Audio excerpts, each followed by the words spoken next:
ಜನತೆಗೆ ಅನಂತ ಕೃತಜ್ಞತೆಗಳೊಂದಿಗೆ ನನ್ನ ಮಾತನ್ನು ಪ್ರಾರಂಭ ಮಾಡ್ತೀನಿ. ಇವತ್ತು ನಿರ್ಮಲ ತುಂಗಭದ್ರಾ ಅಭಿಯಾನ ಈ ಕಾರ್ಯಕ್ರಮ ಶೃಂಗೇರಿಯಿಂದ ಮಂತ್ರಾಲಯದವರೆಗೆ ನಡೀತಾ ಇದೆ.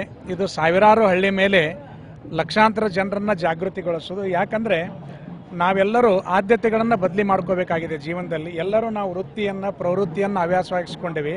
ಆದರೆ ಪ್ರಕೃತಿ ಬಗ್ಗೆ ನಾವೆಲ್ಲರೂ ನಿರ್ಲಕ್ಷ್ಯ ಮಾಡ್ತಾ ಇರೋದು ತುಂಬ ಅಪಾಯಕಾರಿ ದಿನಗಳನ್ನು ನಾವು ಎದುರಿಸಬೇಕಾಗ್ತದೆ.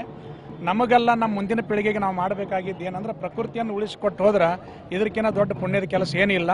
ಹೀಗಾಗಿ ವರದಾಶ್ರೀ ಫೌಂಡೇಶನ್ ಇವತ್ತು ರಾಷ್ಟ್ರೀಯ ಸ್ವಾಭಿಮಾನ ಆಂದೋಲನ, ಪರ್ಯಾವರಣ ಟ್ರಸ್ಟು ಮತ್ತು ನಿರ್ಮಲ ತುಂಗಭದ್ರಾ ಅಭಿಯಾನದವರು ಹಮ್ಮಿಕೊಂಡಿರ್ತಕ್ಕಂಥ 1000 ಕಿಲೋಮೀಟರ್ ಪಾದಯಾತ್ರೆಯಲ್ಲಿ ಹುಬ್ಬಳ್ಳಿ ಧಾರವಾಡದಾಗ ಈ ಭಾಗದ ಪ್ರಕೃತಿ ಪ್ರಿಯರಾಗಿರ್ತಕ್ಕಂಥ ನಾವೆಲ್ಲರೂ ಸೇರಿಕೊಂಡು ಇಲ್ಲಿಂದ ಈ ಜನರಿಗೆ ಜಾಗೃತಿ ಮೂಡಿಸಿ ಇಲ್ಲಿ ಜನರು ಕರ್ಕೊಂಡೋಗಿ ಅದನ್ನು ನೋಡ್ಕೊಂಡು ಬಂದು ಈ ಭಾಗದ ಪ್ರಕೃತಿ ಕೆಲಸವನ್ನು ಮಾಡುವಂಥ ಉದ್ದೇಶದಿಂದ ಈ ಕಾರ್ಯಕ್ರಮವನ್ನು ಹಮ್ಮಿಕೊಂಡಿದ್ದೇವೆ.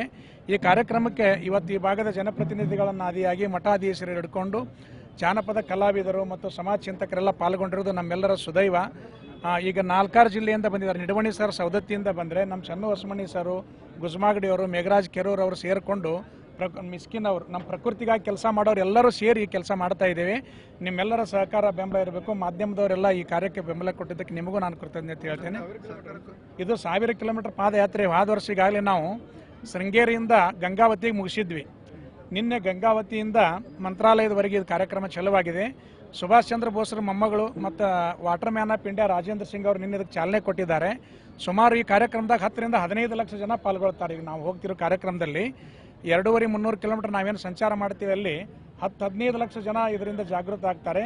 ಅಲ್ಲಿ ಕಲ್ಕೊಂಡು ಬಂದು ಈ ಕಾರ್ಯಕ್ರಮನ ಮುಂದುವರಿಸಬೇಕು. ಹುಬ್ಬಳ್ಳಿ ಧಾರವಾಡ ಈ ಭಾಗದ ಜನರಿಗೆ ಪ್ರಕೃತಿ ಜಾಗೃತಿ ಉಂಟು ಮಾಡೋಕೆ ಈ ಕಾರ್ಯಕ್ರಮ ನಾಂದಿ.